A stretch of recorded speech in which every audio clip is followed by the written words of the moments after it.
The night of May 17th, 2025 is now etched into New York City's maritime history. At around 8:24 p.m., the Mexican Navy's tall ship Cuauhtémoc, a 197-foot sailing vessel named after the last Aztec emperor, struck the Brooklyn Bridge while moving in reverse, causing 2 cadet fatalities, injuring 19 others, and shaking both nations with a tragedy that seemed unthinkable. Before we dive in, hit like, subscribe, and ring the notification bell so you never miss a deep dive from Naval Brief. The Cuauhtémoc wasn't just any ship. A floating ambassador of Mexico's Navy, built in Spain in 1982, she symbolized tradition, pride, and training for generations of naval cadets. In New York, she was on a global goodwill and training tour, carrying 277 cadets and crew members, with plans to visit at least 15 countries. But within minutes of leaving Pier 17 in Lower Manhattan, the night turned from ceremony into chaos. Investigators say the vessel was moving backward at nearly 7 miles per hour when her 3 towering masts slammed into the bridge. That fact alone was puzzling, because official instructions to the crew had been to stop, then move forward at dead slow.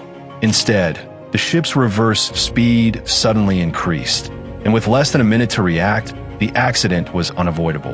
The timeline pieced together by the National Transportation Safety Board tells the story. Before 8 p.m., a harbor pilot and a docking pilot boarded and confirmed with the captain that the propulsion and steering systems were in good order. Visibility was clear, the East River calm. The tugboat Charles D. McAllister helped guide the tall ship away from Pier 17. At 8:20, the docking pilot initially ordered the ship to move astern, backing out into the current. Those instructions were acknowledged, translated into Spanish, and relayed to the crew. Once clear, the order came to stop, then shift ahead at the slowest speed possible. The tug repositioned to the starboard bow, ready to assist. But instead of moving forward, the ship's stern gathered speed.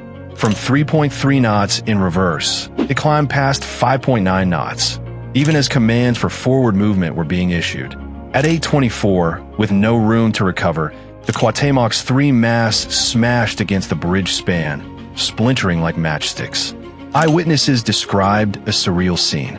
People on the bridge and waterfront ran in terror as metal screeched and sparks flew. Cadets scrambled down rigging as masts collapsed around them.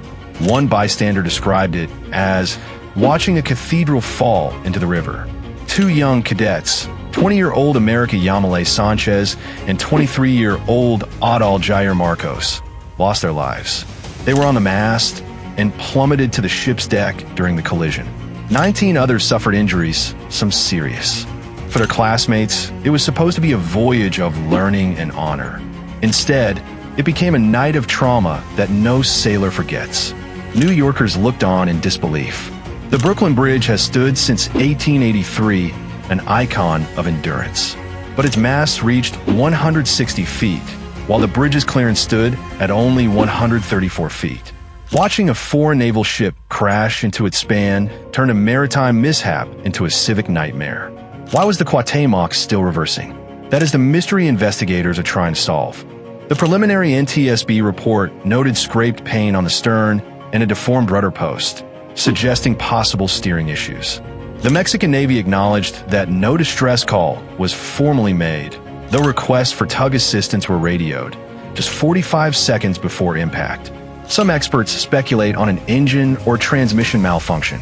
Others point to potential miscommunication in relaying pilot orders between English and Spanish.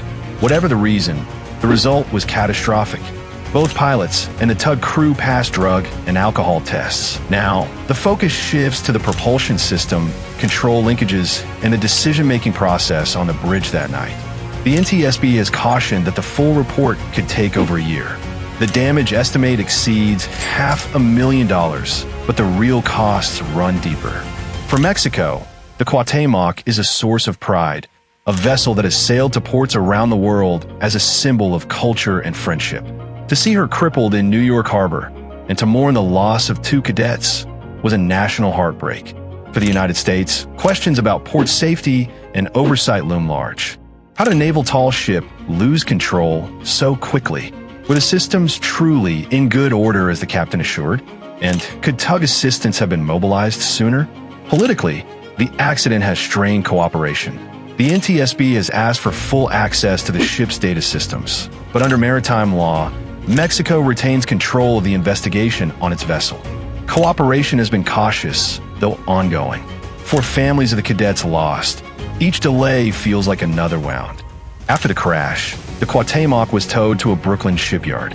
Crews worked through the summer to replace her 3 shattered masts, straighten her hull, and repair internal systems.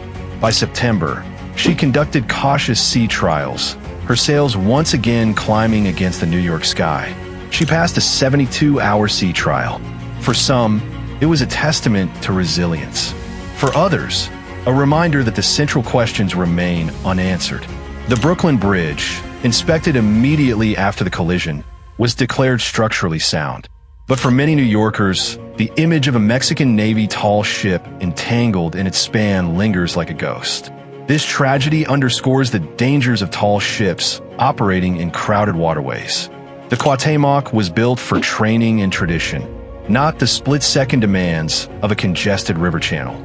Tug coordination, command translation, and propulsion reliability are not just technical details. They are life and death safeguards.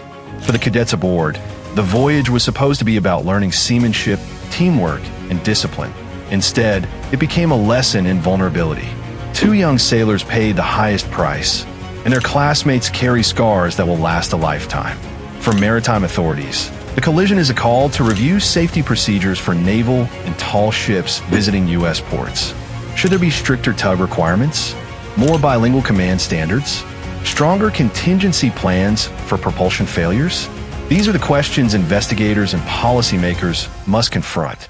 May 17th began as a ceremonial departure, with cadets in crisp uniforms, families waving from the shore, and New Yorkers pausing to admire the sails against the skyline.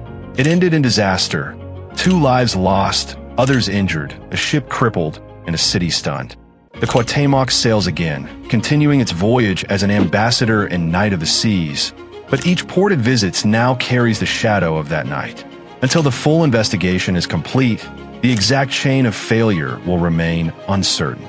But for those who watch the mast collapse into the Brooklyn Bridge, certainty is not what stays with them. What lingers is the shock, the sound, and the reminder that even in the age of modern navigation, the sea and its ships can still turn into tragedy in an instant. This is Naval Brief, your briefing room for sea power and defense analysis. If you're all hands on deck for real naval operations, maritime conflict, and global defense, subscribe and stay mission ready for the next briefing.